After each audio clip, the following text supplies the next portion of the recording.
I will pass the torch over to you. And now it's... Oh, yeah, there you go. Thank you. Thank you. There. Okay, good. I have it.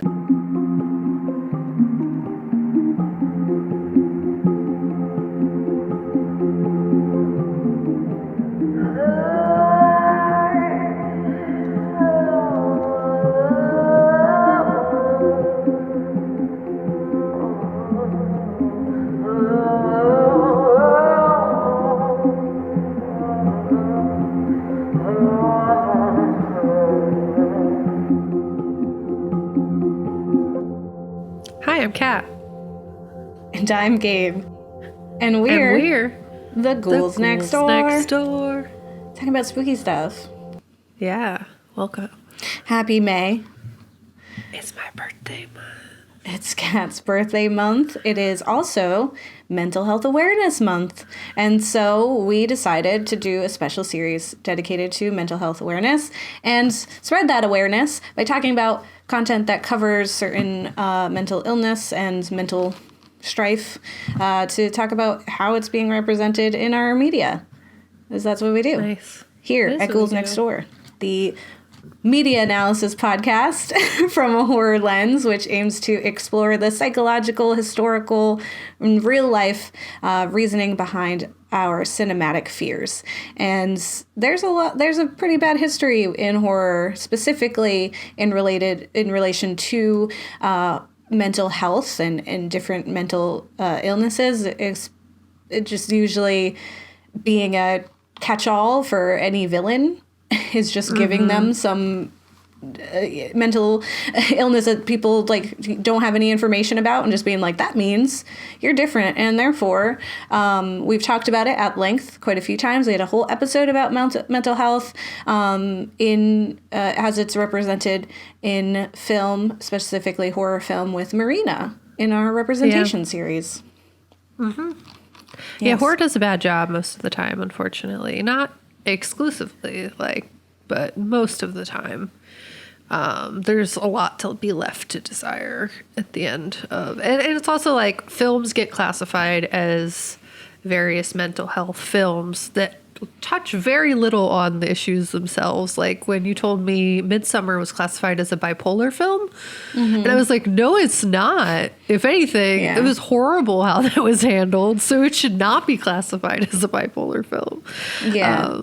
Well, because I think the sister had bipolar disorder and she had anxiety, and that was like, it wasn't so much that it's classified as that. It's just when I Googled bipolar in horror films, it just said Midsummer. And I was like, Midsommar is not in any way a representation of it. It is a horror movie and it is horrible.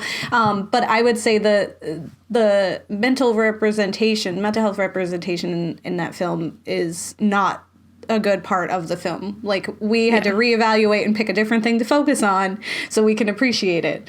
But we will in this series talk about Ari Aster again, because he did create Hereditary, which we actually liked, and we'll be joined by some friends for that. And we'll talk about some films that did good jobs covering that issue, or to promote empathy or understanding, and put you into the shoes of people who are experiencing things that we just can't understand if you haven't done it or been through it. Facts. Yes. We did want to give out a shout out to a fan who is constantly tweeting us all the time, like retweeting and like sharing. Like every day I get notifications and I'm like, I don't know who this person is like by name, or like I can't recognize him. But Brian Stitcher on Twitter, if you're listening to this, thank you so much. You also retweet us using the Action Returns and the Horror Returns, which are two podcasts that you're a part of. And we really appreciate you kind of doing that, just going out of your way to share our stuff and support us. So thank you for that. You are great. Yes. And if my voice sounds crazy, it's just because in April I did, which is when we're recording this because we record ahead of time, I did 60 hours straight of a podcast, and so my body is like, what are we doing? Yeah, Isaiah's voice is also gone, like, since then. So yes. Yeah. It's super real. It's like coming and going, and then every time I go to use it, I'm like, oh. My voice is when like, you how talk dare. a lot, Yeah. it Who stops knew? wanting to do. If you talked for 3 days straight, that it would have negative effects. I don't even know if I would ever have the capacity to do that. Yeah, it works So out that bless the your majority heart. of the tribbles are extroverts. Yeah. But let's dive into today's episode. So Topic. not specifically horror, but as we talk about many times, some of the topics that are covered or the situations that are explored can be pretty horrific. And so, though it is not under the horror umbrella, we're not limited to that, right? Like, we are a media analysis podcast from a horror lens, so we look at stuff in the horrors of them and explore what they're trying to say. So this is actually something I have been really excited to cover for a long time. When we decided to do mental health series, I was like, this is at the top. I was like, this is like number one for so many reasons, and I'm very excited to tell you all about them because they're great. So today we're going to be talking about Undone, which is a series, an animated series on Amazon, which, we don't often compliment or talk about Amazon in any positive way. But I am thankful to them for this situation. So thank you all. So Undone is... here's the synopsis for you.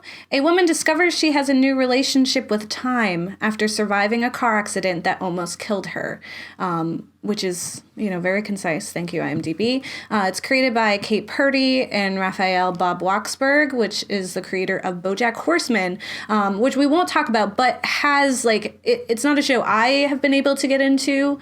It just has a different humor that I get, but I do know from people who really, really love BoJack Horseman that they do a phenomenal job about mental illness, like covering it and talking about those experiences. So seeing that their name was attached to this project, I was like, oh, then it is good. It's going to do good. And Kate Purdy is the one who's kind of spearheading this. This is from their experiences. So it's, to me, that's like super exciting to see.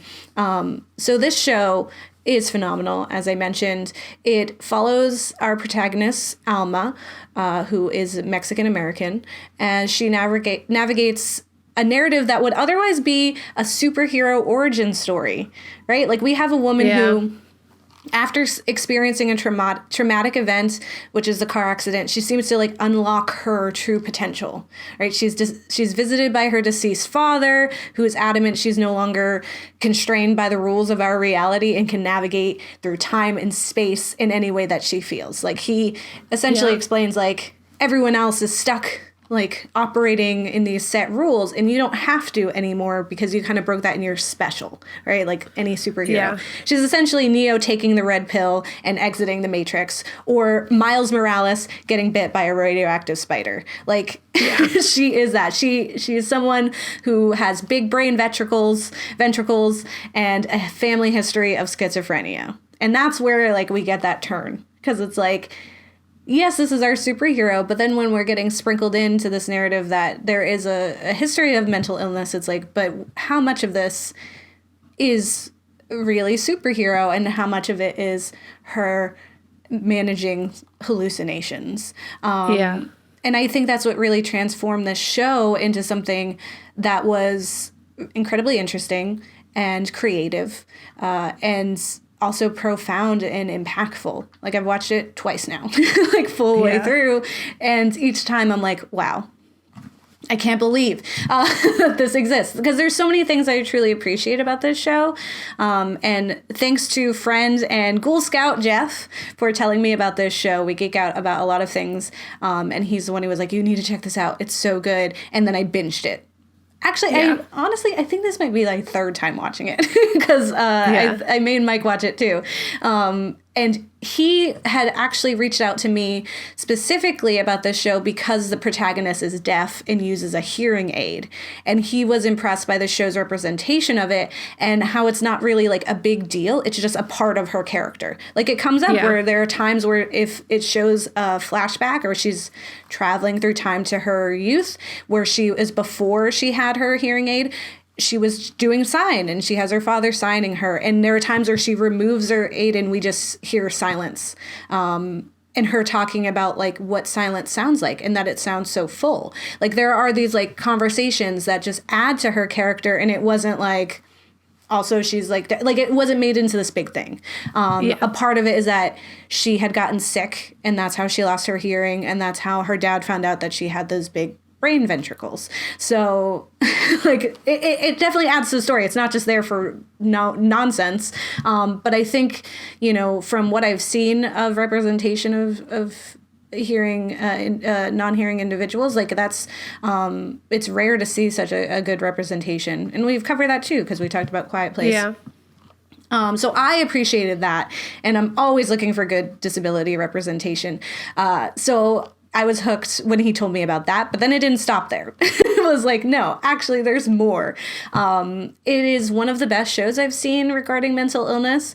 Like I said, BoJack Horseman does a really good job. Crazy Ex-Girlfriend surprised me in how it represented also in my brain. Yeah, so good. And like you're not expecting it, and they do a really good job. So, yeah, it does a really great job about kind of covering mental illness and how complex it is, and that everyone is affected, and like it's all about where you're looking too. So that's a part of it. And like I said, it's not specifically horror, but since we often go off the beaten path, I think that the idea is expressed throughout of essentially losing your sense of reality and your sense of self, and juggling with our role in the universe under the heavy-handed fist of capitalism can be really terrifying. And so it's like juggling all those things. I was like, this is, to an extent, some horrific experiences that our protagonist is going through, and so we are also as viewers. As I mentioned, the protagonist is Mexican American. And so for the show, Jeff and I actually talked about colorism and certain expectations for Latine people.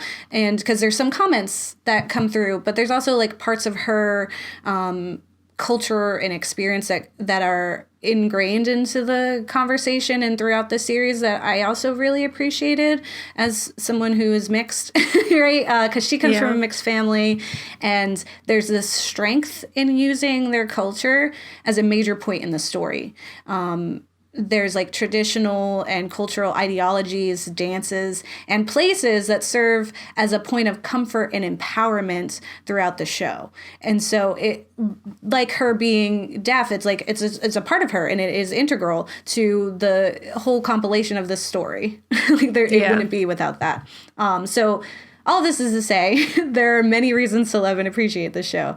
And I'm waiting for season 2. Jeff told me there's going to be one. Oh, that's so exciting. Know. I didn't know. That's awesome. Yeah. I don't know what it's going to cover. I don't know. Because I enjoyed the ambiguity of the ending of like, what is it? And although I did argue with Jeff that it could be, it could go in a wrong way if it's interpreted a certain way. But at the same time, I always love endings where it's like, you figure it out. Like, you don't need to tell us. Like, you don't owe us. Like, we don't need you don't have to spell it out, right? As a creator, do what you got to do. But before I dive into the core questions that we're looking to explore during this series, I really wanted to talk about how cool the animation is on this. Because they're using rotoscoping to create the animation. So rotoscoping is an animation technique that animators use to trace over the motion picture footage of real life actors. And they do this frame by frame to produce realistic action. So like these people look exactly like what they look like. One film that people are familiar with in regards to rotoscoping is A Scanner Darkly, which features Neo, Keanu Reeves. So the animation really added and helped blend between like reality and hallucination or time travel or whatever. Like it really enhanced like this experience of like we're not tethered to this realm of existence and reality. And so it was so fluid. Like some of the animations are phenomenal of her just like the background is cracking behind her, and then she's like floating through space, and now she's like in the car, and it's like morphing, like because that's like how her experience is her like moving throughout time and space, because there is no anchor. There's no way to just kind of do it the way that we do it. So it's all over the place and you can bounce wherever your brain takes you today. I imagine it's quite the process, but so worth it. So I wanted to just mention that because it is beautiful. And if just for that, like, that's more than enough reason. But let's dive into the important questions. So in this series, I want to kind of ask 2 core questions regarding the media that we're covering to see, you know, how well or not well it is covering this content. And so one is, does it appropriately represent the horrors of a mental illness? Appropriate being like not villainizing or demonizing an entire group of people because you don't understand and you just need a scapegoat, right? So does it appropriately represent the horrors of mental illness? And then also, does it inspire empathy and compassion towards an individual with mental illness? Because that's something we don't see often in media is, like, often it's like, okay, you're different, you have this thing, and now something's wrong, you have to go, right? It's never like, I need to know why you're doing this, I need to know how to help, or like to show from the other lens of that person experiencing that and learning to live, like, because that's not the end of the world. It's just your reality life now, still like, you goes. just live. Yeah, exactly. So to answer these questions, first off, the show is inspired by creator Kate Purdy's own experiences with generational schizophrenia. So right out the gate, like, it has some background. So according to an article on Bustle, which features many quotes from Kate Purdy and her co-creator Raphael Bob Waksberg, titled "How Undone" creator Kate Purdy recontextualized her mental illness with gorgeous animation by Samantha Rollins. And Purdy explains how they discover their own large brain ventricles and cope with the history of schizophrenia in their family, saying, the first time Undone creator Kate Purdy got a glimpse of her own brain ventricles was in college in a CAT scan for viral meningitis, which I think is what the young girl had, like the Alma had when she was younger, or something like that. They were enlarged, the doctor explained, but it wasn't a big deal. Some people have big noses, others have big brain ventricles. It wasn't until she read an article about a study that linked large brain ventricles to schizophrenia that she began to worry, because schizophrenia was in her family. Her grandmother, Geraldine, had it, which is actually the name of the grandmother in this show. So her... You know, kind of tying that, because there is like this need showed through the father to understand his mom, like to, because she was clearly not, I don't want to say villainized, but she was kind of tossed aside, or she was looked in this negative way as like, as a broken person, like something was wrong with her. So they put her away. Right. And he wanted there to be more to the story than that.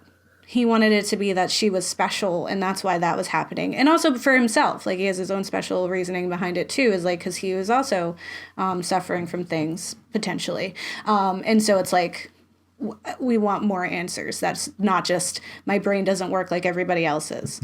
My family actually has a history of mental illness, including schizophrenia on certain areas. And so in this article, Purdy goes on to discuss their fear and caution that they experience approaching their 30th birthday, which is when they, like, usually it says like before your 30th birthday is when you would experience some of those symptoms, or where it would kind of hit you. And so kind of like approaching that, like, I totally understand that fear and uncertainty and kind of like paranoia as well, of like overthinking things that you do. Like, is that a thing? Or like, what do I do if I also have this, because it is real, especially when it's something that's familial, right? And that it could happen. It's just, and for no other reason than you were born this way. And so, like, they talk about that. And eventually Purdy experienced some mental trouble and had to find a way to navigate her own reality. And how she copes with it and continues to live with it actually has inspired the show greatly in many ways. So it said, a few years later, she experienced a mental break and found out, I didn't know what was happening to me. I didn't know how to move out of it or what to do, Purdy recalls to Bustle, of being in the throes of serious depression and anxiety. And then goes on to say, yes, it's a mental break and mental illness, but you can also call it incredible healing and the potential for healing, she says. Purdy eventually found healing for herself through a combination of psychiatry and Ayurveda, traditional healing practice from India, and she notes, as Odenkirk's Jacob does in the series, that plenty of shamanistic and indigenous traditions view mental health differently than we do traditionally in the West. In some cultures, for example, hallucinations are considered powerful and valuable visions, not signs of life-threatening madness, which is another part that I really appreciated about this show was getting to see other viewpoints and getting to see other cultures. Yeah. Because when you step back from the narrative and look at the story that we're being told, we're to believe that this young woman has just unlocked her mind's true potential. She is navigating time and space unbound by our limitation. And it is a superhero story in any other context. And Yeah. I was worried as the story went on that we would end up with a story that suggested that folks with schizophrenia or similar psychoses should neglect their medication and that their hallucinations are real. Like that, what is it? Just because you're paranoid doesn't mean they're not watching you, is like a quote. I think that's in like Catch-22 or something. Okay. But that idea that like that maybe you're not wrong by, and that you don't have to take medication. Like I was really worried about that. But I feel like the blend between like how other cultures view it and still like taking care of yourself was done really well, because it just like this show just doesn't let you down. There's an interesting and unexpected conversation between Alma, her mother, and the priest regarding her medication, and the priest has been talking to Alma's mother and also is concerned with Alma's well-being, but he also mentions to Alma's mother that she was way out of line for filling her prescription and trying to force this on her, like being like, this is her choice. This is her body. This is what her doctor said, like she could take those things. And arguably at this time, from what the people on the outside are seeing, it does seem like she should, because she is experiencing some of those effects. But there is a way to do it that isn't like going behind someone's back and filling their prescription and forcing them to do these things. It's like borderline like drugging them. Like, yeah. That's why I really appreciated how the sister handled things all the time. Was like, I'm going to meet you where you're at and we're going to talk through this. Like, maybe it's true, but we also need you to like help us out here. Like, you got to do this. So I really just like appreciated how they show the complexities of not only the person who is managing their own mental state, but also the effects of those around them. Because it is really easy in film and media to villainize people with mental illnesses. And we've seen, gross history of that in horror. Like I said, we've talked about it a lot of times. So to see a show that treats mental illness respectfully regarding all of those who are involved, I was like super excited. Like I was like, this is great. This is so phenomenal. And I think what grounds this show is that while we're watching Alma's supposed superhero story unfold, like we're seeing it through her eyes, where she's learning to like manage the tools of her newfound freedom from space-time continuum restraints, we also see like on the other side how those around her are viewing her interactions.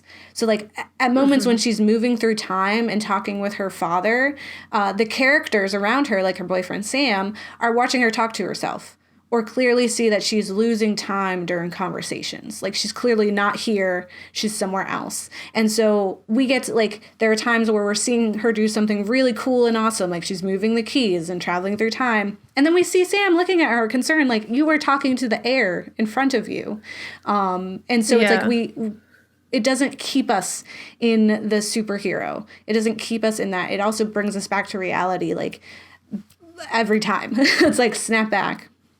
I think a particularly stressful scene has her running through a mirror to travel through time and try to save her dad. And in real time, she actually crashed into the mirror in front of her preschool students. And that was like just this like click of, because up until that point, we were kind of moving and those were little like hints that you saw, like how characters would react to her. But that was like a real moment of us being like, did that happen then? Did that actually Yeah. happen? Because she just smacked into that. And her being like, okay, it looks like I smacked into this mirror, but I really was time traveling. And when you see that, it's like, if this was any other superhero, right? As your viewers, you'd be like, it's true. Like, they were time traveling. Of course, like, we're no longer bound by whatever, rules there are. But as viewers of this program and seeing the concern from like the people around her and seeing the children being like, teacher just ran into this mirror for no reason, it's like, oh no,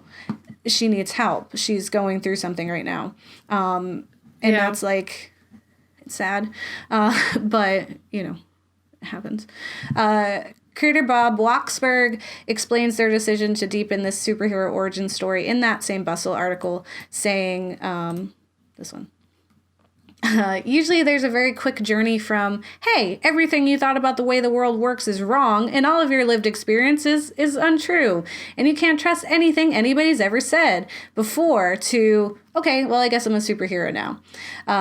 Bob Waksberg says, I just felt like if this were to happen in the real world, that you were visited by someone or given some sort of power or perceive the world in a brand new way, I think your first reaction for a very long time would be to question it and be like, this goes against everything I thought I understood about how the world works. I'm not just going to jump on board and be like, okay, I guess this is it now, which is very true in this. And Alma does like fight against the newfound information and her undead father's reasoning quite a bit before kind of sinking into the idea. And it does feel like she's grabs onto it as a lifeboat as opposed to an exciting new venture. It's like, I would rather... because given the choice, wouldn't you rather have a reality where you've unlocked your potential than live in a world where you are losing grip on reality? And that those things that you feared were going to happen to you are happening to you. And so like in the beginning of the show, Sam makes this like offhand comment calling Alma crazy, like, oh, you're crazy, in this like joking way. And she responds like with vitriol. Like she is like, it's like a switch. And she says, I am not crazy. And it was a joke. He was like, oh, you're being crazy right now. So that was our first glimpse that like clearly Alma has struggled with the potential future in which she, like her grandmother, has schizophrenia. And so it's a delicate subject that Sam like smoothly moves away from because he's like used to kind of navigating her. But I think you can see Purdy's influence in those scenes that make it even more real and relatable. Like, you can really understand why Alma wants to believe this truth or this version of the truth, because the alternative is that she is sick or that she needs to get help. And that's... it feels real. And I feel like you don't often get that in any narrative about mental illness of any kind. I mentioned before that something I really appreciated was the religion and cultural inspiration throughout the show. We've discussed on the show quite a lot that the overwhelmingly Christian narratives that permeate the horror genre are tired.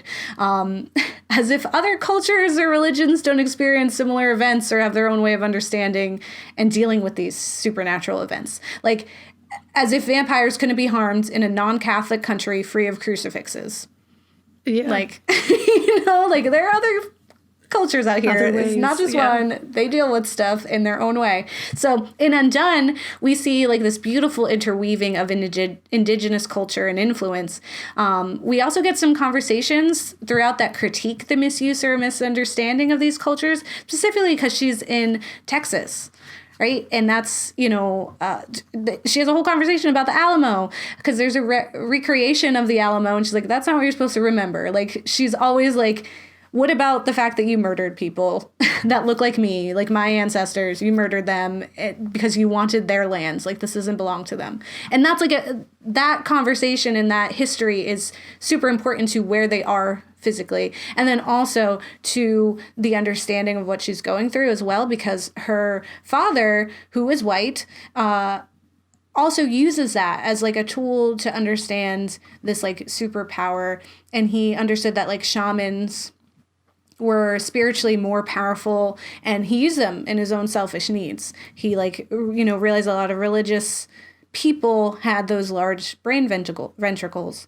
I never thought in my life I'd say ventricles as many times as I have in my life today. But yeah, so he kind of noticed that, like, there is a tie to, like, spiritual people and this ability to transcend time. And it's also thinking, like, how many, like, saints or people, even in, like, Christian and Catholic lore, where they're, like, talking to God, like, who's does it, like, odds are they might have had something like this, but people didn't see them as, like, oh, you're crazy. It's like, no, you're in tune with something that we can't see. And that it's just a matter of, like, your perspective.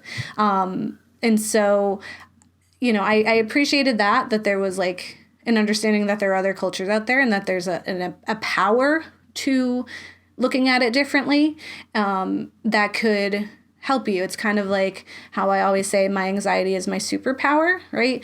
Part of it is, like, it is to some degree, because I'm always, like, you know, I always have plan B through Z and then A1, you know, like A2, what have you. Yeah. But it's also because a matter of perspective. Like, if you view your anxiety as a negative thing, when you are having anxiety attacks or your anxiety is acting up, then it just adds to it when you're stressed out about that, because you see this as a bad thing. And so then it's compounded. It's like, oh, now I'm, like, upset because I'm upset. And so it doesn't help. So to view it more as, like, okay, my body is acting heightened to protect me or to do this thing for me, then when that happens, I'm more accepting of it and more able to be like, okay, well, we have to get through this together, and this is a process. And then it's less like compounding of, like, oh God, I'm freaking out. It's like, okay, we are acting. We are doing what we have to do to get through this thing. So it's a matter of perspective. And if you have something like this, you might find, like Purdy, that there's a mix of, like, you know, say, going to a psychiatrist, having, you know, maybe meditation, or having an understanding of different religions and accepting what your mental state is and who you are, and controlling that in that way. Like, we don't have to do Western medicine all the time. Like, I'm not saying, like, everyone get on medication. Like, there are ways, you just got to figure it out yourself. And that's what I appreciate about this. It wasn't like there's a right and a wrong and nothing in between. This was like, we got to explore all the pieces of it. And, like, yeah, I really, really appreciated the indigenous kind of lore in there, and getting to see glimpses of her culture and her just kind of fitting into it, even though she's mixed, right? Like, they were like, yeah, oh, you can dance this dance and you will feel, and that's, like, her power came from that dance too. Like, she was doing it for days, and that was, like, her way of getting through this really challenging situation and coming to her own understanding of herself. She also even has, like, an offhanded comment or, like, a groan when the mom mentions that the new priest of their Catholic church has a fascination and appreciation for indigenous cultures. And he, like, says it when they're in church, and she's like, okay. Because it's like, of course, like, the Catholic Church has a fascination with indigenous cultures, because they come in here and they mess it all up. They come in here and tell us we're doing it wrong, when clearly something, like, we're doing something right. So I really enjoyed, like, all those instances, like, peppered throughout, because I think, like, Alma's history and her ancestry really influence her experiences and understanding of her mental illness. And I think it adds to the empowerment of her superhero manifestation. It doesn't, like, take from it. And that's, like it's just so much. Like, I can't even, and in that wonderful Bustle article, which I keep mentioning, it has all the answers. Writer Samantha Rowlands goes on to say, viewed that way, perhaps Alma's visions of her dead father aren't disturbing signs of a woman losing her mind, but an ancestor reaching through to shake you out of your reality, Purdy explains, so that you make choices that are better for you and better for the people you love. It's impossible to know for sure, but the beauty of the world of Undone is that the only thing we know for certain is that the answer is always going to be complicated, which is so true. And that's the whole thing, right? Mental illness is complicated at the end of the day. And, you know, I do not have schizophrenia. I know someone who does, and from their experiences of what they've shared with me, it feels similar, you know, in the fact that this is something that the writer and creator experienced too, kind of intermingling their own experiences into this narrative really helps, right? Like it's clearly not someone who, like, it's like not me writing about somebody else's experience, right? Like I know someone who has it. I know some really stressful and challenging things that they've had to go through. And I know that religion has also been something that has helped them to some degree and can also hinder them to some degree. Because you get kind of fixated on things, and in that it is like your path to health and wellness could be a mix of things and not just one that you kind of hold on to. But it would be different for someone like me who doesn't have that firsthand knowledge, who's just kind of hearing about it, to write something like this versus someone who has and is trying to like do so much and did so well. Like it's phenomenal. Yeah. Like I can't stop talking about it. So definitely watch it 3 times like I did. And if you're looking for more twists on superpowered, maybe mentally unwell protagonists, then I suggest watching the OA, which is on Netflix. I didn't watch the new season because I liked how it ended on season 1. But I think it's over. But that's another show that Jeff and I geek out about. So like, because we're like, oh no, my brain, how does this work? And that's kind of like a religion, understanding your superhero power, but is it, or are they true or not?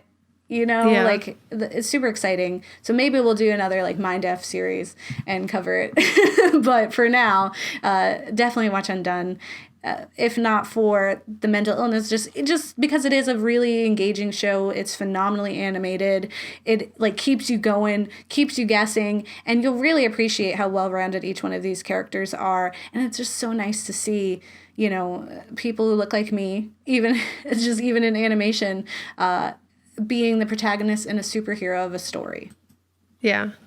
No, it was an amazing show. Like, if I had the time before we did this episode, I probably would have watched it more than once, but I also binged it, and like it was fantastically done for all of the reasons that you said, and probably others that we just haven't even figured out yet. So if you like it, let us know and tell us what I missed or what you think about it. Like, I'd love to hear about it. Yeah, do it. Oh, yeah. Are we on my facts section? Is that what? Yeah, we can. I will pass the torch over to you, and now it's. Oh, yeah, there you go. Thank you. Thank you. Okay, good. I have it. Excellent. Yeah. To start today's fact section, I wanted to explicitly state that I do not have a personal experience with schizophrenia and express that I'm presenting information that I don't have personal context for. I hope that nothing I say is inaccurate or damaging, and I would like to know if that is the case. Please email us. I know that. Yeah, I know that oftentimes with mental illness classifications, or honestly anything that happens with the brain, the definitions or blanket interpretations of an illness can be damaging or contrary to the feelings or views of individuals who actually experience that. I also grew up in Western society and process daily how much what has been taught to me has been inaccurate or skewed to benefit capitalism or white supremacy. So if there's anyone who has different experience with schizophrenia, either culturally or personally, and they want to let us know, how we can do better and know better, please don't hesitate to send us an email at theghouls.nextdoor.com or at gmail.com. Yes, we always appreciate that. Just being, transparent with us. Our door's open for that. Like, we want you to help us be better. Yeah. And we're trying to help ourselves be better too by learning as much as we can about the world around us and questioning things. But, sometimes the internet doesn't actually have the answers we're searching for. But to give kind of like a little overview, what is schizophrenia? Mayo Clinic says it's a mental disorder that causes people to interpret their reality differently or abnormally. It can manifest itself in a combination of hallucinations, delusions, and disordered thinking and behavior that can be disabling or impact daily functioning. The definition they actually give on their website is kind of harsher than I thought should be. Like, it kind of states it more from a Western lens, and I feel like it can be disabling or or can impact your daily functioning depending on where you are or how society that you're in interprets what you're going through. Yeah. And how you're managing it too. Yeah. Like there's not one way to fix things or cope with things or manage things. So it kind of seemed like it was angling more on that end. So I reworded it to be more inclusive. The impact of schizophrenia and the way in which it manifests in the mind can sometimes be influenced or by the cultural context it occurs within. So the symptoms of delusions center around whatever is culturally or contextually important to the individual. In an article from Big Think called Schizophrenia by Culture, it provided the example, cultures in which the family is more important will have delusions centered around their family. Cultures in which religion is more important will have delusions centered around religion, and so on.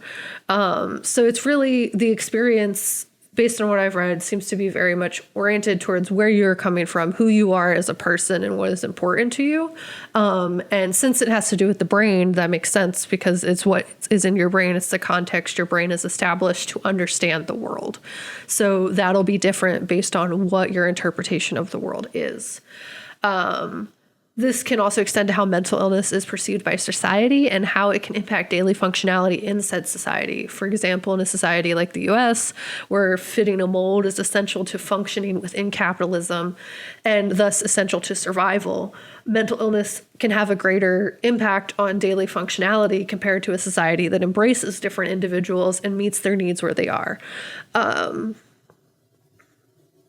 think like if there are places that view this more as something like you meet someone where they are, you might have a better experience in coping and learning how to manage yourself within that realm than somewhere like the US. The US has a very bad history with mental health, and it's gross and sad. But there probably are places that I have not been to that might handle it better. So what are some things that someone with schizophrenia encounters? A very obvious one in America is a long history of violence against individuals with mental illness, be it through the police response or through institutionalization. Schizophrenia is oftentimes misrepresented in the media as well, and especially in horror as a blanket cause for characters' violence against other characters. As we mentioned in our mental health representation episode, in contrast to how mental illness is often portrayed in film, individuals who experience it are more likely to be victims of violence than perpetrators of it. But some symptoms for you outlined by the National Alliance on Mental Illness outline some of the symptoms of schizophrenia for us. It also outlines the difficulty in finding a diagnosis specifically for teenagers, as many of the early warning signs align themselves with common and non-specific adolescent behavior. Regardless of one's age, it is essential to get a comprehensive medical evaluation in order to obtain the best diagnosis, because your brains are complex, mental illness is complex, people are often misdiagnosed because there are lots of things that fall under different envelopes. I think this was represented in Crazy Ex-Girlfriend pretty well. Like her path to getting diagnosed kind of resulted in different answers depending on like how she was approaching it or like who was at the table outlining what could potentially be wrong, and that there are instances where people are misdiagnosed based on fitting within a certain classification of a diagnosis, even though they might also have symptoms of a different thing or multi-diagnosis. So there's people with more than one mental illness that exist. Like I am one of them. So you can have more than one thing and you can fit within different molds. But the diagnosis in terms of things that are common to experience if you have schizophrenia and that can impact your functionality for at least 6 months at a time are, one, hallucinations. These include a person hearing voices, seeing things, or smelling things other than that others can't perceive. The hallucinations are very real to the person experiencing them, and it may be very confusing for a loved one to witness. So we see that in the show where they'll witness Alma kind of talking to the air and being concerned for her because they do not see what she is seeing. And what was very interesting in some of the research that I did is that there's voices that may involve people that are known or unknown to the person hearing them. There's something I read in the Big Think article that kind of went over how in America there's lots of people who experience like invasion of their thoughts, and that is how they experience their hallucinations, not like exclusively, but for many people, that like it feels like someone else is there that they don't know and is like entering their mind, and that sounds very stressful. That sounds very scary. And I didn't know that that was something that was possible, so that's interesting to know. Delusions is another symptom. There are false beliefs that don't change even when a person who hears them is presented with new ideas or facts. People who have delusions often also have problems concentrating, confused thinking, or a sense that their thoughts are being blocked. Another symptom it lists is negative symptoms are one of the that diminish a person's abilities. Negative symptoms often include being emotionally flat or speaking in a dull, disconnected way. People with a negative symptom may be unable to start or follow through with activities, show little interest in life, or sustain relationships. Negative symptoms are often sometimes confused with clinical depression, but it seems like a more so if it is shifting a reality is a shift away from what is perceived as the collective normal reality to one that is different. And if that infringes upon your day-to-day functionality within the reality that society requires you to exist in, I could see that being associated as a negative symptom. Cognitive issues or disorganized thinking. People with cognitive symptoms of schizophrenia often struggle to remember things, organize their thoughts, or complete tasks. Commonly, people with schizophrenia have anosognia, a lack of insight is the easier way to understand it. This means that the person is unaware that he or she has an illness, which can make treating or working with them challenging, in that they are not aware that something's wrong. And so they want they don't want to fix it. Yeah. And our last question that we asked is like, how does someone manage schizophrenia? This is not something I can answer from personal standpoint. I can provide advice for being a supportive friend or family member. And I think the show provides some good insight to that as well. Honestly, the show has definitely shown the good and bad ways of helping someone you care about navigate a diagnosis. You see this in the way in which characters are being supportive or damaging towards the main character. And I think it's a good lesson to reflect on when approaching the situation. Ultimately, forcing someone into any situation, invading their space, gaslighting, or other damaging behaviors aren't going to help anyone you care about, including someone dealing with schizophrenia. Being in a situation where you're ultimately powerless to sway an individual that you are worried about is hard, yes, but it doesn't give anyone the right to take control of someone else's life.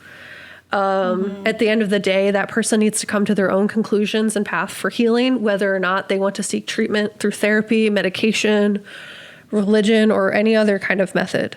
The best thing to do in this situation is be as supportive and clear about how you feel to that person as you can be. While there is a thin line that separates support and enabling, you kind of have to figure that out for yourself and in situational ways. So just as you're entitled to cut someone off for dangerous or damaging behavior, they are entitled to make their own decisions for their treatment. In Mayo Clinic, they also provide some advice for helping someone with schizophrenia. The biggest thing that you can do in a situation is talk to a person you care about and express your concern and love for them. Offering potential support or treatment options is a totally okay way to approach a person. It also states that schizophrenia causes delusions that cause treatment to be difficult for the person if they don't realize something is wrong. So that expressing your true intent, like that you're approaching this from a standpoint that you care about them and you want them to be okay, is the best way to go about it. Not doing what the mom in Undone did at first, which was try to force change and force medication and like basically approach them from an ingenuine standpoint. Like the time she went into the house bringing cookies and was acting super sus and like was really just there to steal the prescription and fill it. Which with someone who's dealing with like questioning their reality, doing shady things is not going to help them grasp their reality any better. Yeah, like feeling like unsafe. Yeah, like feeling unsafe around the people that you love and care about is not something that will push them towards helping themselves. if that relation with the person infringes upon whether or not that person seeks the help you offer, then you have to be willing to deal with the possibility that they may choose to lose your relationship instead of seeking treatment. And this one I don't agree with that Mayo Clinic suggests. It says if your loved one is in danger to themselves or others, that calling 911 or another emergency responder is an option, but I would disagree here. With the number of individuals being murdered as a result of mental health crisis response calls by police, I cannot in good conscience recommend that option. I would instead suggest trying... the teams, like the medical teams that are supposed to come. Because they exist. It's just a matter of, like, we should know who they are, and those are the ones who should respond. Yeah, and there are instances, unfortunately, where you do request that, and they still send regular police officers. If the individuals that are under the crisis line are busy, essentially. So it's really a judgment call, but there are other resources that exist, specifically seeking out trained professionals, social workers, individuals trained in de-escalation, essentially individuals that can, for the most part, ensure that everything possible will be done for that person's safety, to either a state of calm or like feeling better, or in the worst case, hospitalization. Ultimately, if you're feeling for someone's life, that person in question is not in a rational state, calling the police is not necessarily a safe option, at least not in the United States. At the end of the day, though, dealing with any individual experiencing a mental health issue needs to be approached with empathy and compassion. Helping that person feel loved, seen, and heard is important in building trust, and is a step for many people towards treatment if they feel safe and like the people around them are just trying to like help. There's not guaranteed that that will lead to a positive result, but it's probably more likely to lead to a positive result than doing things that make that person feel unsafe, unheard, crazy, like feeling like that they are not in protection of people who actually have their best interest in mind. It's more likely to cause unhappy feelings or feelings of like furthering isolation or separating themselves more from. Exactly. And while like there are ways that you can seek treatment in terms of therapy, as what is her first name? Purdy? Kate Purdy. Katie Purdy. It's funny. It's like the same. Kate Purdy, name. yeah. Kate Purdy. Okay. That like there are other ways that you can seek healing in navigating a diagnosis, that medication is not the exclusive end all be all answer. It is for some people, but that's a personal choice. And if that's not what's right for you, then you need to figure out what's right for you. And if you have people in your life who are not helping you navigate that space and instead are being really hurtful and harmful, then it is like your choice to figure out how you want to heal from this situation. And as like Gabe was saying, it's like your life is just different now.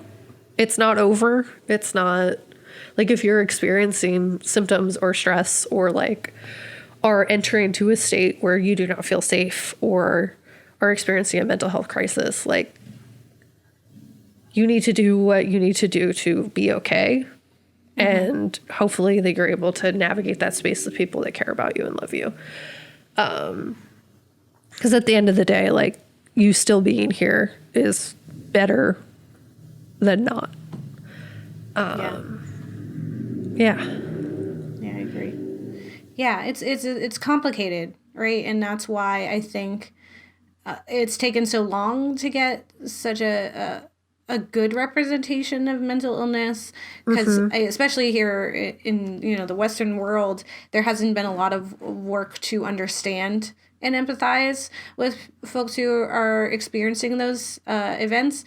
It was more of just like, they're different, they're wrong, and we have to remove them from, like, that's just the history of America, unfortunately, right? So to have media like this that kind of shows you, it's a very delicate balance. And then to, you know, be very honest about the struggles of that and to show the stress that people are experiencing and also show you like a very clear wrong and right ways to approach it. Like the mom definitely meant well, but there's a lot of things that the mother did. Like she mentions like bleaching her mustache for the wedding, which is like, that's her trying to fit into this Western world, you know, and, you know, force her to look a specific way. And that's, you know, is kind of colorist in a way, or kind of against like her own culture to be like, no, this is what I look like.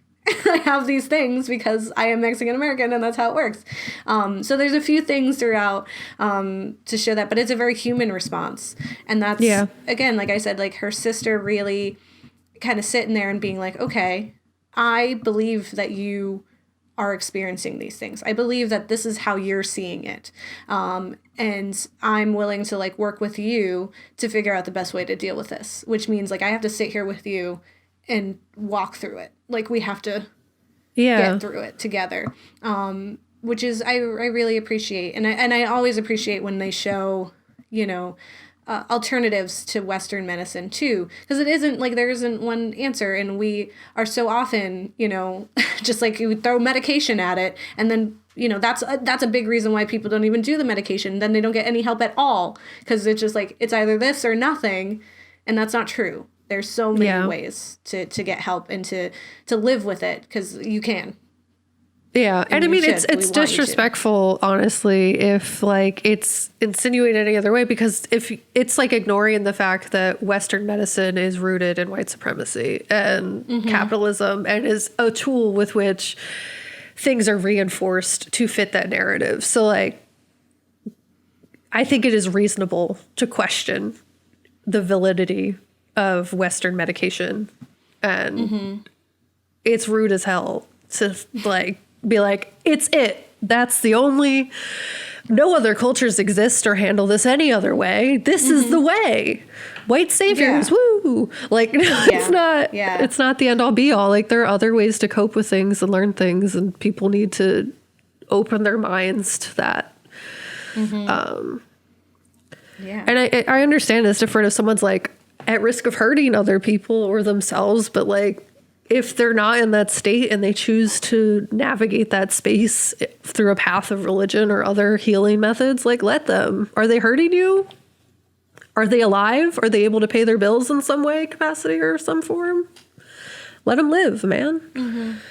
But it is gross that capitalism like doesn't allow people who are not fitting the general societal mold to survive in these kinds of scenarios, that like people with mental health issues also experience a large proponent of homelessness, because the only way to survive is to work like a machine in our society. So there's lots of barriers that make it complicated. And I think complicated is the best way to describe it. It's compounded. Because, you know, it's intersectional too, right? Like, because there's different qualities or parts of who you are that influence whether or not you get help or treatment or understanding too. Just the way you look or the way you're perceived can influence that as well. It gets really murky and complicated in that for sure.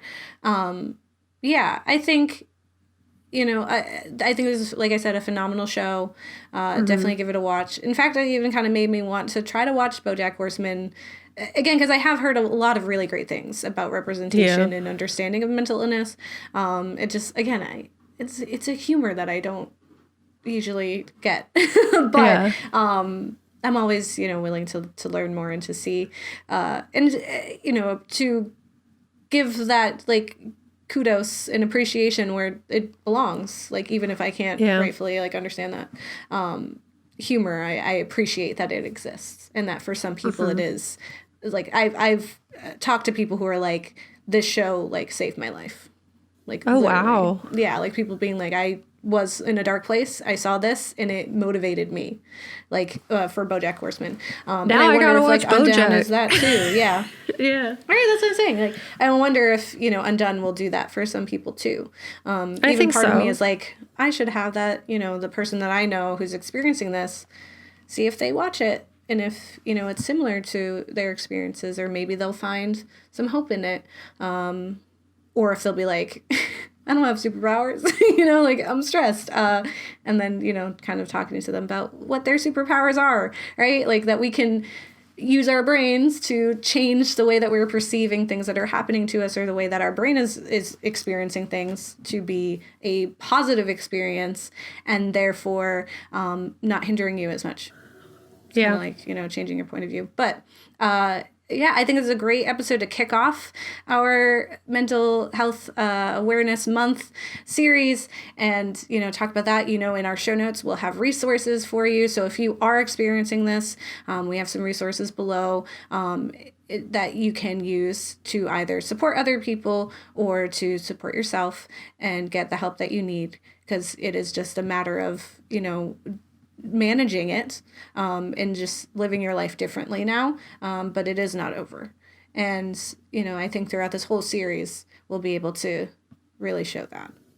Yeah, and I think just like actively working to remove the stigma associated with all of the things, because that's like one of the larger infringements upon people's lives, is just how society perceives it. So if we're actively working to improve our view and we're accurately present our view, which I think it would be dope if when I Googled schizophrenia, it wasn't just like Western medicine time all up on there. I guess it's because I'm searching from America, but like if it was like actual like stories of people like just, if it was Undone showed up, or like media that represented it, I think that would be dope, instead of just like Mayo Reddit Clinic, because Mayo Clinic, Mayo. You gotta go on Reddit. I'm sure there's some experiences on there. That's real. I did not look on Reddit, so it's also the lens of the choice. I enjoy Reddit. I have not Reddited enough, but that's neither here nor there, I guess. Yeah, that's not a part of this. Yeah, well, stay tuned for the rest of the series. We'll be talking about we'll actually talk about a horror movie next week, and the week after, and the week after that. Yeah. But I really wanted to kick it off because I just, like I said, I'm so excited about this show. Please go and watch it. Cannot say that enough. And again, reach out to us if you have any comments or concerns or questions. You can also check out our blog, the Ghouls Next Door /blog. ghouls.nextdoor.com/blog, where you can see the information that we detailed here if you want to help and support people around you. But yeah, don't get married. Don't get married. Delete your kids. Or you'll die, and your kid now time travels for you. To save your life. You. But you were awful. It's fine. Yeah. Okay, well, bye. Bye.